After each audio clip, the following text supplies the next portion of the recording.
मैं भारत का संविधान हूँ, लाल किले से बोल रहा हूँ, मेरा अंतर मन घायल है, दिल की गांठें खोल रहा हूँ। मैं शक्ति का अमर रब हूँ, आज़ादी का विजय पर्व हूँ, पहले राष्ट्रपति का गुण हूँ, बाबा भीमराव का मन हूँ। मैं बलिदानों का चंदन हूँ, कर्तव्यों का अभिनंदन हूँ। कभी कभी मैं रामायण हूँ, कभी कभी गीता होता हूँ, रावण वध पर हंस लेता हूँ, दुर्योधन पर रोता हूँ। मैं भारत का संविधान हूँ, लाल किले से बोल रहा हूँ। मेरे वादे समता के हैं, दीन दुखी से ममता के हैं। कोई भूखा नहीं रहेगा, कोई आंसू नहीं बहेगा। मेरा मन क्रंदन करता है जब कोई भूखा मरता है। मैं जब से आबाद हुआ हूँ, अपनों से बर्बाद हुआ हूँ। मैं ऊपर से हरा भरा हूँ, मैं ऊपर से हरा भरा हूँ। संसद में 100 बार मरा हूँ। मैं भारत का संविधान हूँ, लाल किले से बोल रहा हूँ।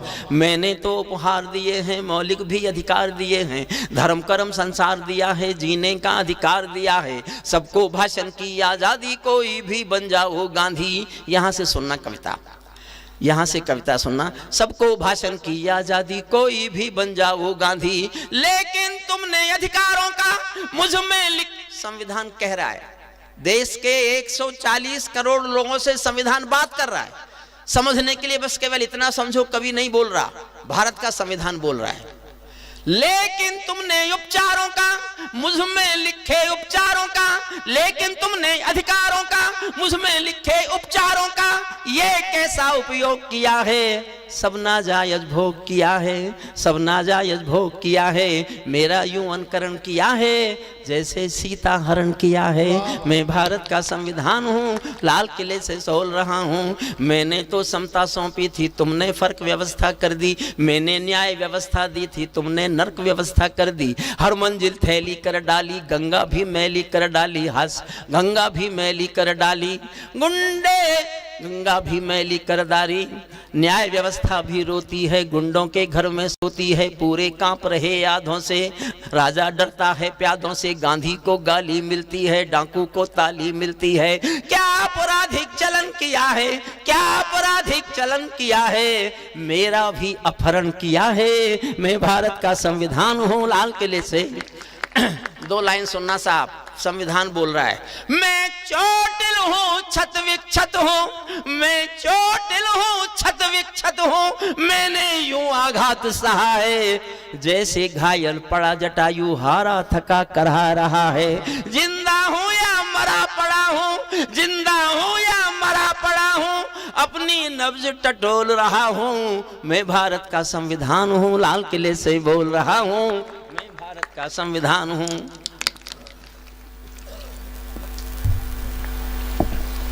मेरे बदकिस्मत लिखे हैं, मैंने काले दिन देखे हैं। जुड़ के सुनना थोड़ा सा बस। मेरे बदकिस्मत लिखे हैं, मैंने काले दिन देखे हैं। मैंने रेल जली देखी है, संसद पर हमला देखा है, अक्षरधाम जला देखा है। मैं दंगों में जला पड़ा हूँ, आरक्षण से छला पड़ा हूँ। मुझे निठारी नाम मिला है, खूनी नंदी ग्राम मिला है। माथे पर मजबूर लिखा है, सीने पर सिंगूर लिखा है। गर्दन पर जो दाग दिखा है, ये लश्कर का नाम लिखा है, ये लश्कर का नाम लिखा है। मेरी पीठ झुकी दिखती है, मेरी सांस रुकी दिखती है। गंगा यमुना जल हैं, मेरे सब सूबे घायल हैं। आंखें गंगा जमुना जल हैं। नक्सलवादी माओवादी घायल कर डाली आजादी। पूरा भारत आग हुआ है, जलियांवाला बाग हुआ है, जलियांवाला बाग हुआ है। मुझ पर दाग लगाने वालों, मुझ पर दाग लगाने वालों, अपने फाग मनाने वालों, मुझ पर दाग लगाने वालों, मुझ पर दाग लगाने वालों, अपने फाग लगाने वालों, मुझको वोट समझने वालों, मुझको वोट समझने वालों, मुझ में खोट समझने वालों। एक पंक्ति बहुत अच्छी है, बहुत साधारण सी पंक्ति है, मन से सुनना। मुझ में दाग लगाने वालों, मुझ में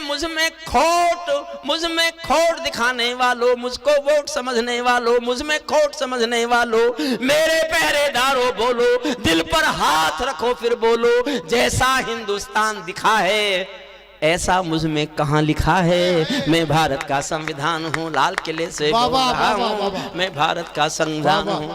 वर्दी की पड़ताल देखकर, नाली में कंकाल देखकर मेरे दिल पर क्या बीती है, जिसमें संप्रभुता जीती है। जब खुद को जलते देखा है, जब खुद को जलते देखा है, ध्रुव तारा चलते देखा है। जनता मौन साध बैठी है, सत्ता हाथ बांध बैठी है। चौखट पर आतंक खड़ा है, दिल में भय का डंक गड़ा है। कोई खिड़की नहीं खोलता, आंसू भी कुछ नहीं बोलता, सबके आगे प्रश्न खड़ा है, देश बड़ा या स्वार्थ बड़ा है, इस पर भी खामोश जहां है, तो फिर मेरा दोस्त कहां है। मैं भारत का संविधान हूं, लाल किले से बोल रहा हूं, मैं भारत का संविधान हूं। संसद मेरा अपना दिल है, तुमने चकनाचूर कर दिया, राजघाट में सोया गांधी सपनों से भी दूर कर दिया। और एक घटना है पुरानी, जो बुजुर्ग लोग हैं उनको सबको याद होगी, नई पीढ़ी तो ज्यादा पढ़ती नहीं है हमारी आजकल, इसलिए हो सकता है नहीं पता हो। जिनको याद हो उनकी तालियां सुनना चाहता हूं, सुनना। राजनीति जो कर दे कम है, नैतिकता का किसको गम है, आरोपी हो गए उजाले, मर्यादा है राम हवाले, भाग्य वतन के फूट गए हैं, दिन में तारे टूट गए हैं, मेरे तन मन डाले छाले, जब संसद में नोट उछाले। मैं भारत का संविधान हूं, लाल किले से बोल रहा हूं। मेरे तन में अपमानों के भाले ऐसे गड़े हुए हैं। सुंदर बात सुनना, सुंदर कविता, जो पीछे शुद्ध कविता के लोग बैठे हैं मैं उनको समर्पित करता हूं। मेरे तन में अपमानों के भाले ऐसे गड़े हुए हैं, जैसे सरसैया के ऊपर भीष्म पिता में पड़े हुए हैं। मुझको मेरे तन में अपमानों के भाले ऐसे गड़े हुए हैं, जैसे सरसैया के ऊपर भीष्म पिता में बड़े हुए हैं। मुझको गंधारी माँ जैसी पट्टी, मेरे पहरेदारों ने ही पथ में बोए ऐसे कांटे। एक पंक्ति की उपमा है और ये पूरे संविधान पर लागू होती है। मेरे पहरेदारों ने ही पथ में बोए ऐसे कांटे, जैसे कोई बेटा बूढ़ी माँ को मार गया हो चांटे, जैसे कोई बेटा बूढ़ी माँ को मार गया हो चांटे।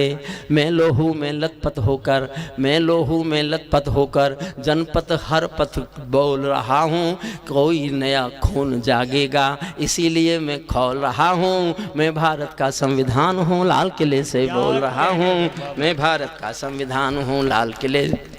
एक कविता मेरे से अच्छी से सुन लीजिए। जिंदाबाद। मैंने 50 साल आंसू की आग गाने में गुजार दिए। तातश्री 5 मिनट बैठो बस। हे आर्यपुत्र 5 मिनट आ जाओ। कहाँ जाओगे इस समय? घर के दरवाजे बंद।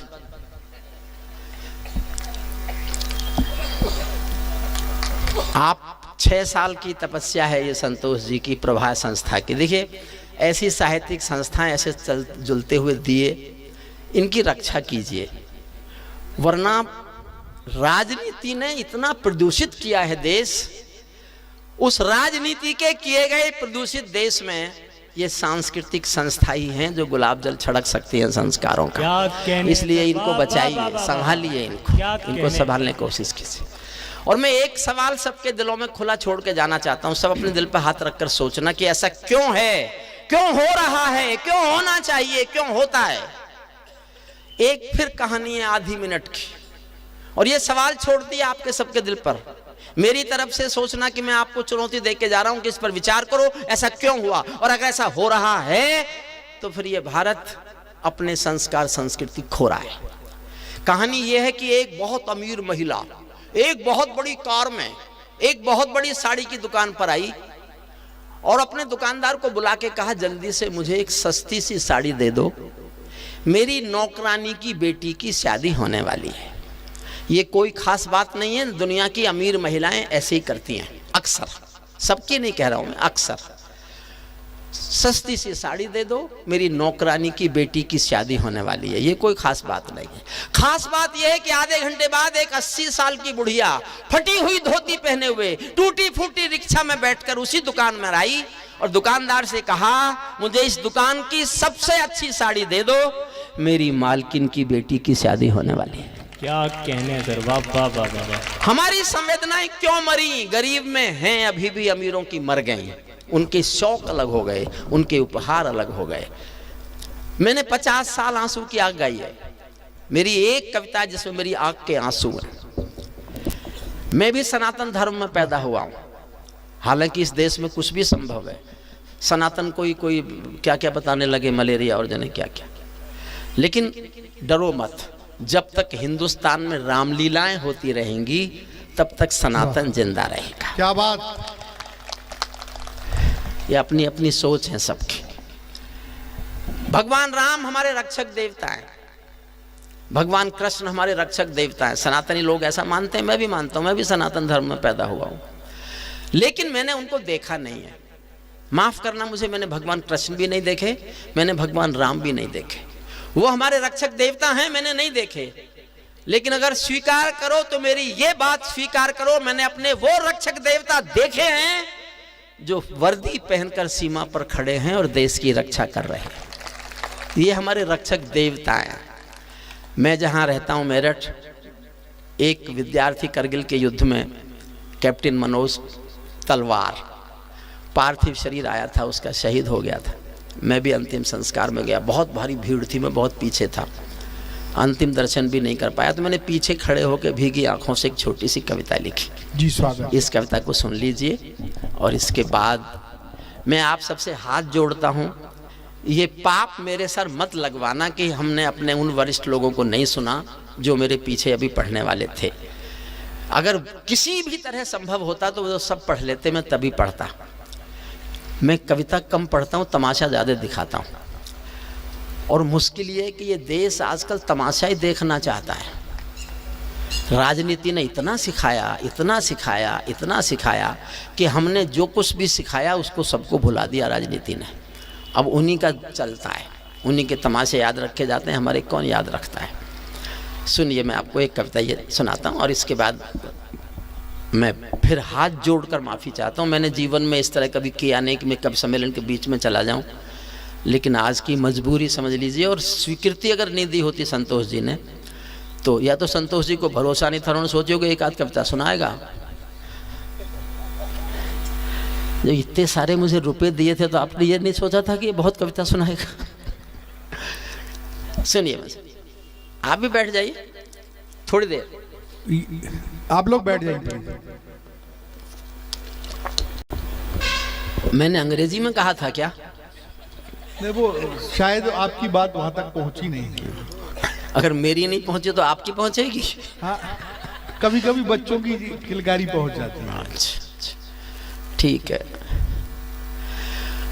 मैं केशव का 5 जन्म भी गहन मौन में खोया हूँ। मैं गीतकार नहीं हूँ, ये सच।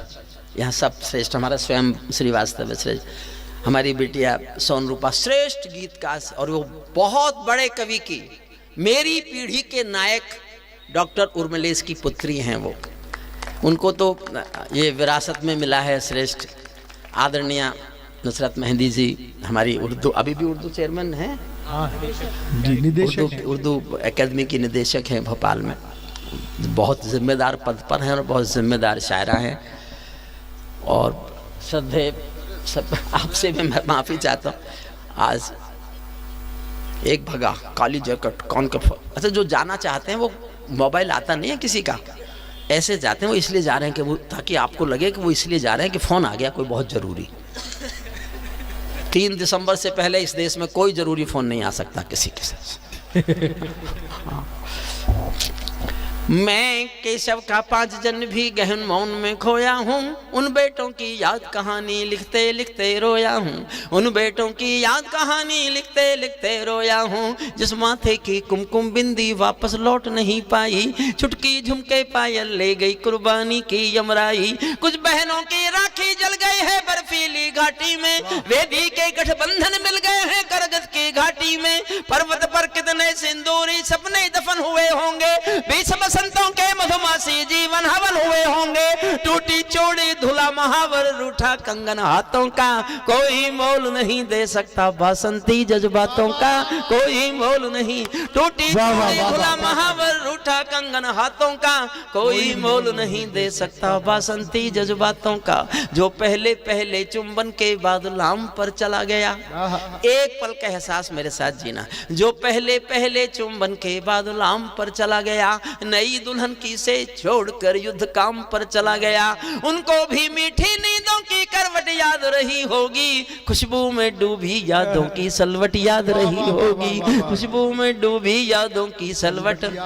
और मैं मेरे जीवन की सबसे अच्छी पंक्ति पढ़ने जा रहा हूँ संतोष जी, आपको समर्पित करता हूँ। मैंने जीवन में केवल एक पंक्ति अच्छी लिखी है, ये मेरा स्वयं का असेसमेंट है कि मैंने केवल एक पंक्ति अच्छी लिखी है। मुझे दुआएं देना, बहुत दुआएं देना। मैंने अगर ऐसी एक पंक्ति और लिख ली तो मैं घोषणा कर दूंगा मैं कवि हो गया हूँ। अभी नहीं करता, मैं अभी भी अपने को एक पंक्ति का कवि मानता हूँ।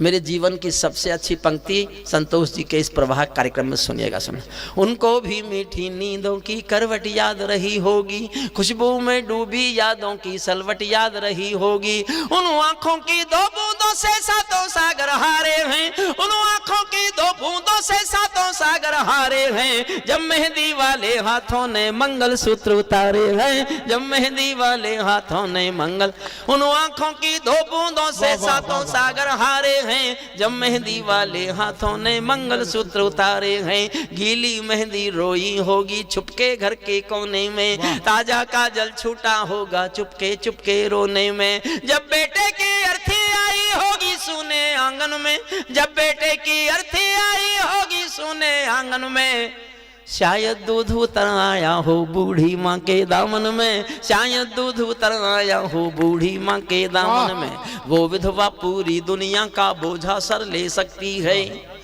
संसार के किसी भी मजहब में स्त्री अर्थी को कंधा नहीं देती, संसार भर के किसी भी मजहब में।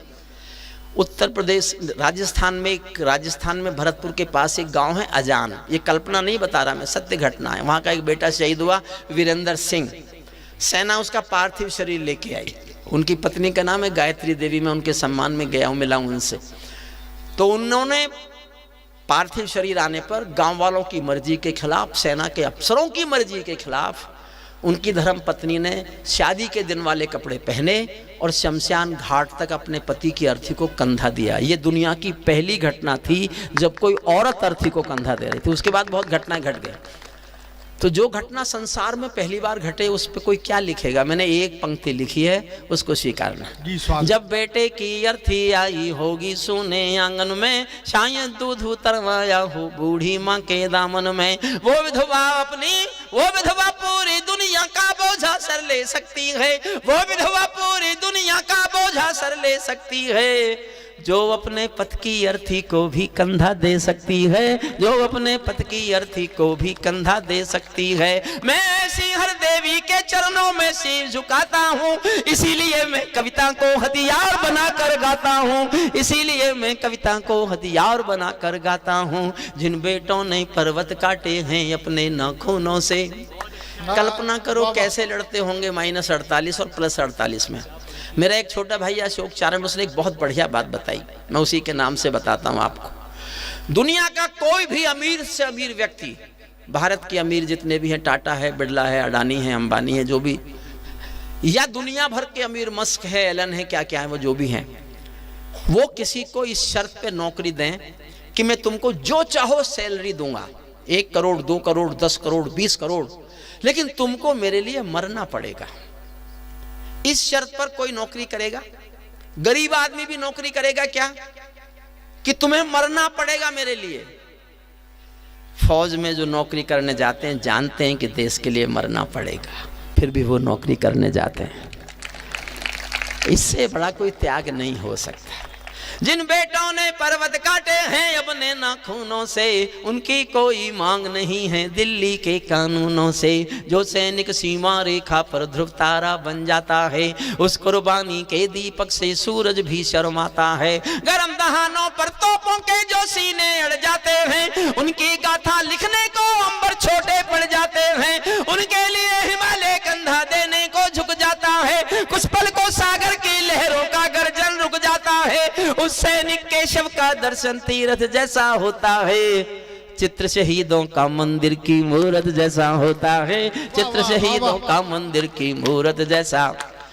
अंतिम 10 लाइन है कविता की, उससे पहले मैं हाथ जोड़कर 2 निवेदन करता हूं। जिस भी दिन इस कविता को सुनाता हूं, टीवी पे जाता हूं, किसी डिबेट में जाता हूं, मैं अनुरोध करता हूं जनता से 2, आपके आसपास 10 किलोमीटर 20 किलोमीटर तक कोई अगर ऐसा परिवार है जिसने देश के लिए शहादत दी है, चाहे 62 में दी हो, 71 में दी हो, करगिल में दी हो, पुलवामा में दी हो, उरी में, कभी भी देश के लिए किसी परिवार का कोई बेटा शहीद हुआ है और आप जानते हैं ऐसा परिवार कोई 20-25 किलोमीटर की दूरी में रहता है, तो मैं हाथ जोड़कर निवेदन करता हूं, साल में एक दिन उसके घर मिठाई का डिब्बा और फूल लेके जाने की कोशिश करो, जाने की शुरुआत करो। उसको भूलने मत दो कि देश उसकी शहादत को याद नहीं करता, उसको याद दिलाओ कि देश उसको याद करता है, उसके परिवार की शहादत को हम याद करते हैं।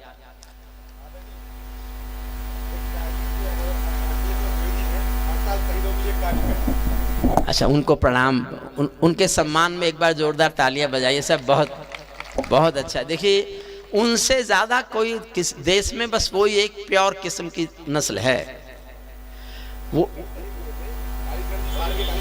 जी जी, मेरा दूसरा निवेदन भी है साहब, एक और निवेदन है मेरा। आप किसी बस अड्डे पर बैठे हैं, रेलवे स्टेशन पर बैठे हैं, हवाई अड्डे पर बैठे हैं, आप बैठे हैं और कोई फौजी वर्दी में आपके सामने से निकला जा रहा है, चाहे वो नेवी की वर्दी हो, चाहे आर्मी की हो, चाहे एयरफोर्स की हो। आप बैठे हैं और कोई वर्दी में फौजी आपके सामने से गुजर रहा है, तो आप खड़े होकर 2 ताली बजा दो। उस सैनिक को लगना चाहिए कि देश उसकी पीठ पर खड़ा हुआ है, देश उसके साथ है। 2 ताली बजानी है आपको खड़े होकर, बस ये 2 काम जरूर करना। मैं अंतिम पंक्तियां सुनाता हूँ। अच्छा, इसकी अंतिम पंक्ति मैंने ऐसी लिखी कि मैं नेता पर सबसे ज्यादा जबरदस्त कठोर प्रहार करना चाहता था, प्रभा से प्रहार करना चाहता था, और इस तरह करना चाहता था कि उसकी समझ में ना आए, वो सामने बैठा हो तो समझ में नहीं आए उसके, और समझ में भी आए तो इतनी देर में आए जब तक मैं निकल जाऊं। बचाव भी करना चाहिए ना अपना। तो उस एक पंक्ति से मैं समापन करूंगा। मुझे लगभग 1.25 घंटा हो गया है आपके बीच पढ़ते हुए, और अभी मेरा अब गला ठीक हुआ है। मैं हंसी में नहीं कह रहा, सचमुच 4 कविताएं सुना के मेरा गला खुलता है, और मुझे 3.5-4 घंटे अकेले कविताएं सुना लेने का अभ्यास है। क्या बात है। इसलिए एक बार मुझे अकेले को बुलाओ और 4 घंटे इस जनता के प्राण पिलवाओ। अंतिम पंक्तियां सुनिए। क्या ये देश उन्हीं का है जो सीमा पर मर जाते हैं?